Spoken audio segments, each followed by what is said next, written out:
Megastar చిరంజీవిపై Balakrishna చేసిన వ్యాఖ్యలు boomerang అయ్యాయా? వైఎస్ జగన్ ను టార్గెట్ చేసేందుకు ప్రయత్నించారు బాలకృష్ణ. కానీ ఆయన అన్న మాటలు టీడీపీతో పాటు జనసేనను కూడా ఇరుకున పడేశాయా?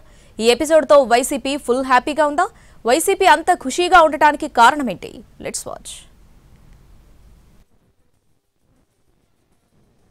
వైఎస్ జగన్ ను టార్గెట్ చేయబోయి కూటమిని ఇబ్బంది పెట్టారు నందమూరి బాలకృష్ణ. అసెంబ్లీలో జగన్ ను తిట్టే క్రమంలో చిరంజీవిపై సెటైరికల్ గా కామెంట్స్ చేయడం వివాదాస్పదమైంది. చిరంజీవి కూడా లేఖ రూపంలో ఇచ్చిన రియాక్షన్ ఈ ఇష్యూని మరింత పెద్దది చేసింది.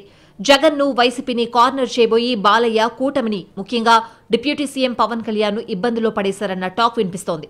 అసలు బాలయ్య ఏం మాట్లాడాలనుకున్నారు, ఏం మాట్లాడారు? ఆయన కోపం ఎవరి మీద? సినీ పెద్దలు జగన్ ను కలిసిన ఇష్యూను టీడీపీ, జనసేనలు తమకు అనుకూలంగా అనేకసార్లు వాడుకున్నాయి. సినీ ప్రముఖులు వెళ్లినప్పుడు జగన్ వారిని అవమానించారని, మెగాస్టార్ పట్ల జగన్ తీరు అమర్యాదగా ఉందంటూ టీడీపీ నేతలే కాదు పవన్ కళ్యాణ్ కూడా విమర్శించారు.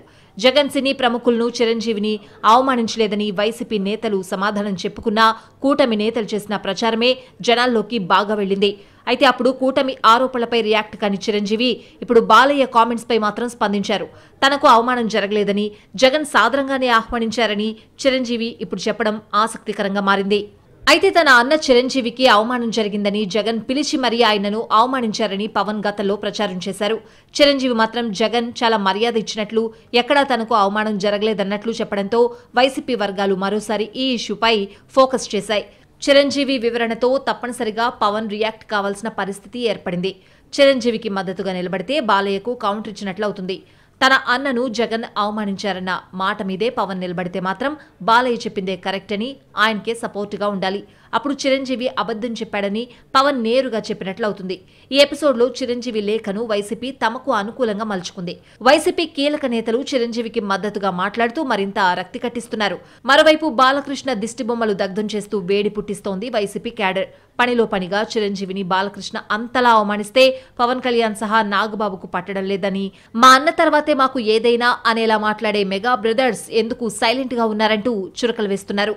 మొత్తం ఎపిసోడ్లో టీడీపీ, జనసేనలు సైలెంట్ గా ఉంటే కాగల కార్యం గంధర్వులే తీర్చినట్టుగా వైసీపీ లోపల ఫుల్ ఖుషి అవుతోంది. పైకి మాత్రం ఆ పార్టీ నేతలు గట్టిగా రియాక్ట్ అవుతున్నారు. అసెంబ్లీ ఎన్నికల్లో వైసీపీ ఓడటానికి కూటమి ఒక కారణమైతే అందులో జనసేనది కీ రోల్. టీడీపీకి జనసేన తోడవడంతోనే తాము ఓడామన్న అభిప్రాయం వైసీపీలో ఉంది. అందుకే వచ్చే ఎన్నికల నాటికి కూటమికి బీటలు వారేలా చేయడం వైసీపీ వ్యూహాల్లో ఒకటి. ఆ కోణంలోనే చిరంజీవి, బాలయ్యల ఎపిసోడ్ను వైసీపీ తమకు అనుకూలంగా వాడుకుంటోంది. బాలయ్య వర్సెస్ చిరంజీవి ఎపిసోడ్లో ఏం జరిగినా అది తమకే ప్లస్ పాయింట్ అవుతుందని లెక్కలు వేసుకుంటోంది వైసీపీ. ఈ ఇష్యూలో ఫైనల్ గా పవన్ కళ్యాణ్ ఏం మాట్లాడతారు, వైసీపీ రియాక్షన్ ఎలా ఉండబోతోంది అనేది ఇప్పటికైతే సస్పెన్స్.